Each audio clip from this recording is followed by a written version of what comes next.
নমস্কার বন্ধুরা, আমি Riyaz is all about share. আজকে ভিডিওটা শুরু করছি আগের দিন সন্ধ্যাবেলা থেকে। অর্থাৎ আমরা গিয়েছিলাম, আমি যখন কাজ থেকে বেরোলাম তারপরে ওর বাবা এসে আমাদেরকে নিয়ে গেল মেলার মাঠ। তো আগে থেকে কোনো কিছু ঠিক করা ছিল না, হঠাৎ করেই গিয়েছিলাম। আবার ভিডিওটা স্টার্ট করছি পরের দিন নেক্সট মর্নিং থেকে।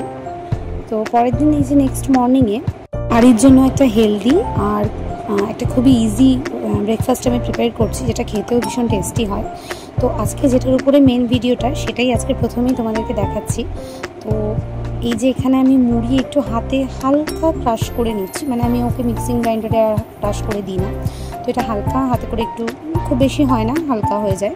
তো এটা ভালো করে ম্যাশ করে নিচ্ছি। আদি কিন্তু মুড়ি খেতে অনেকটাই পছন্দ করে, তো মাঝে মাঝে ওকে মুড়িটা বিভিন্নভাবে দিয়ে থাকি আমি। সকালবেলা হয়তো কখনো ছাতুর সাথে, কখনো এইভাবে।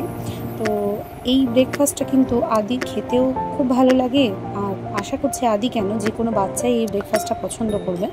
তো আপনারা একটুখানি চেষ্টা করতে পারেন আপনাদের বাচ্চাদেরকে এই ধরনের ব্রেকফাস্ট দেওয়ার জন্য, মাঝে মাঝে একটু চেঞ্জ করে করে।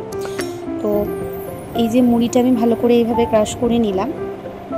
আর সত্যি কথা বলতে এই ব্রেকফাস্টটা কিন্তু বাচ্চাদের জন্য খুবই খুবই খুবই হেলদি হয়, আর খুবই টেস্টিও হয় খেতে, আর খুব ইজি ওয়েতে প্রিপেয়ার করা যায়। গ্যাস দেখাচ্ছি বলে ভাববেন না যে এটা গ্যাসে রান্না করতে হয়, অবশ্যই নয়। তো গ্যাসের কাছে আমি রেখে এটা ভিডিওটা করছিলাম। আর এখানে আমি হালকা একটু 1 চামচ 2 চামচ মতো জল ইউজ করেছি। তারপরে নিচ্ছি একটা ব্যানানা কিন্তু বাচ্চাদের শরীরের জন্য, হেলথের জন্য খুবই ভালো। প্রত্যেক দিন যদি 2টি করে ব্যানানা কেউ খেতে পারে কোনো বাচ্চা, তাহলে তার কিন্তু কনস্টিপেশনের প্রবলেম থাকলে সেটা কিন্তু খুব তাড়াতাড়ি কিওর হয়ে যাবে। তো আদিকেও আমি দিয়ে থাকি ব্যানানা প্রত্যেক দিনই। হ্যাঁ, কোনোদিন হয়তো একটা হয়, কোনোদিন 2টো, অথবা কোনোদিন খায় না, এরকমও হয়। প্রত্যেক দিন তো হয়তো বা দেওয়া যায় না, এবার কোনো দিন স্কিপও করে দিই। তো আপনারা চেষ্টা করবেন যে যাতে প্রত্যেক দিনই 1টি বা 2টি করে কলা বাচ্চারা খায়, কারণ ব্যানানাতে প্রচুর পুষ্টি রয়েছে। আর ব্যানানা খাওয়াটাও বাচ্চাদের জন্য খুবই ভালো। এতে ওয়েটও গেইন হয়, ভালো হেলদি ওয়েতে ওয়েট গেইন হয়, বাচ্চাদের বাড়তে সাহায্য করে, আর বিভিন্ন রকম বাচ্চাদের হেলথে এটা হেল্প করে। প্রচুর ক্যালোরিও রয়েছে ব্যানানাতে, তাই সারাদিনের ওদের ক্যালোরির চাহিদাটা পূরণ হয়ে যায় 2টো ব্যানানাতে। আর এখানে আমি ভালো করে এটা ম্যাশ করে নিয়েছি। এই যে আপনারা চাইলে এর মধ্যে মিল্ক অথবা পাউডার মিল্ক অথবা যাই হোক, আপনারা যেটাই বেবিদেরকে খাওয়ান, পাউডার মিল্ক বলতে আমি বোঝাতে চেয়েছি এখানে ল্যাকটোজেন অথবা যেটা ফর্মুলা খায় সেটা, অথবা কাউ মিল্ক যেটা আপনারা দিয়ে থাকেন। তো এই ব্রেকফাস্টটা আদির জন্য কিন্তু খুবই বেটার হয়। আর এই যে ইনি এখানে এখন যাচ্ছেন হেয়ার কাট করতে তার বাবার সাথে। তাকে আমি জিজ্ঞাসা করেছি যে সে কার মতো হেয়ার কাট করতে যাচ্ছে। তো ও বলেই গেছে যে ও কোহলির মতো, মানে বিরাট কোহলির মতো হেয়ার কাট করবে। হ্যাঁ, সেটা বলেই ও গিয়েছে। ওকে যখন জিজ্ঞাসা করছি বলছে আমি কোহলির মতো হেয়ার কাট করবো। আর ও এই পাউডারটা, মানে মামাআর্থের যে পাউডারটা ও ইউজ করে, ট্যালকাম পাউডারটা, ওকে তো বেশি ট্যালকাম পাউডার আমি ইউজ করাই না। তো এই পাউডারটা ও সাথে করেই নিয়ে যাচ্ছে, সকাল থেকে নিয়ে খেলা করছিল হাতে করে নিয়ে। তো মানে এটাকে আর ছাড়ছে না, এটাকে নিয়েই যাচ্ছে। আর আমি ওর সাথে যাইনি, ওর বাবাকে বলেছিলাম একটা ভিডিও করে এনো, এই যে বসে আছে। সত্যি কথা বলতে এই দিন ভীষণ ভীষণ ভীষণ মানে ভাগ্য ছিল যে ও কান্নাকাটি করেনি, কারণ ও কোনোবার এরকম হয় না যে হেয়ার কাট করতে গিয়ে ও কান্নাকাটি করেন না। হেয়ার কাট ভালো করে করতেই দেয় না কোনোবার, প্রচণ্ড কান্নাকাটি করে। আর সেই কারণে আপনাদেরকে মানে কোনোবারই আমি ভিডিও শেয়ার করতে পারিনি ওর হেয়ার কাট করা। তো আজকে ওর বাবাকে বলেছিলাম তুমি চেষ্টা করো, দেখো কি করে। মানে এই দিনে মানে সত্যি কথা বলতে ওর বাবা বলছে একটু মানে কাঁদেনি, মানে এটা অবাক ব্যাপার সত্যি কথা। দেখুন ও কীভাবে হেয়ার কাট করছে একদম বড়দের মতো বসে বসে।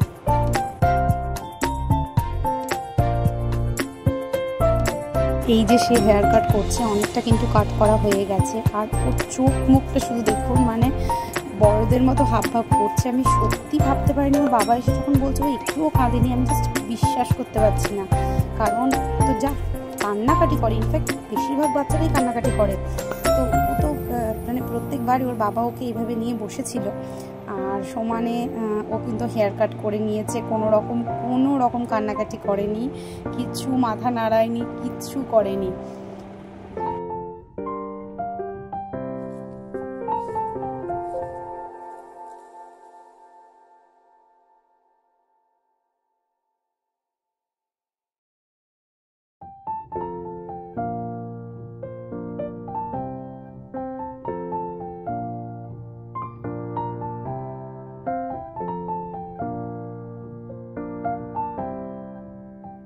আর ফাইনালি তার হেয়ার কাট ডান এবং সে বাড়িতে এসে স্নান টান করে নিয়েছে। সকালবেলা স্নান করে সে ফ্রেশ হয়ে নিয়েছে। আর এদিকে ঘরে খেলা শুরু হয়ে গেছে। আজকে তার পাপা যেহেতু রয়েছে সে তো হয়তো ঘুমাবে কিনা জানি না, তবে এই যে খেলাধুলো তো চলছে রানিং। আবার সে কোমরের মধ্যে একটা মানে ওর পিচকারি রয়েছে, সেটাকে কোমরের মধ্যে গুজে ঘুরে বেড়াচ্ছে। তাকে জিজ্ঞাসা করাতে সে বলছে যে ওটা নাকি ও ত্রিশূল নিয়েছে কোমরে, আমি জানি না কোথায় নিয়েছে, মানে কিন্তু ওই কোমরে যেটা গুজেছিল সেটা কিন্তু ও নিজে থেকেই গুজেছে, কেউ করে দেয়নি। হঠাৎ করে দেখা যাচ্ছে যে এরকম করছে।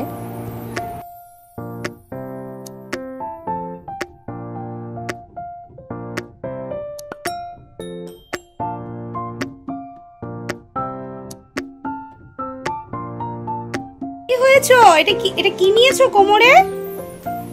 কোমরে কি নিয়েছো? কি নিয়েছো? আমি তো বুঝতে পারছি না, এটা কি নিয়েছো? কি নিয়েছো? সাবধান করছো? ওরে বাবা, দেখি কি তুমি তলোয়ার কর হয়েছে নাকি? তুমি তলোয়ার কর হয়েছো? এ বাবা, হুম টিকটিকি আছে, এই জল খাবে না। এটা কোমরে কি নিয়েছো তুমি? এটা কি নিয়েছো? ত্রিশূল? ওরে বাবা, এটা ত্রিশূল মানে কি? এটা পিচকারি তো।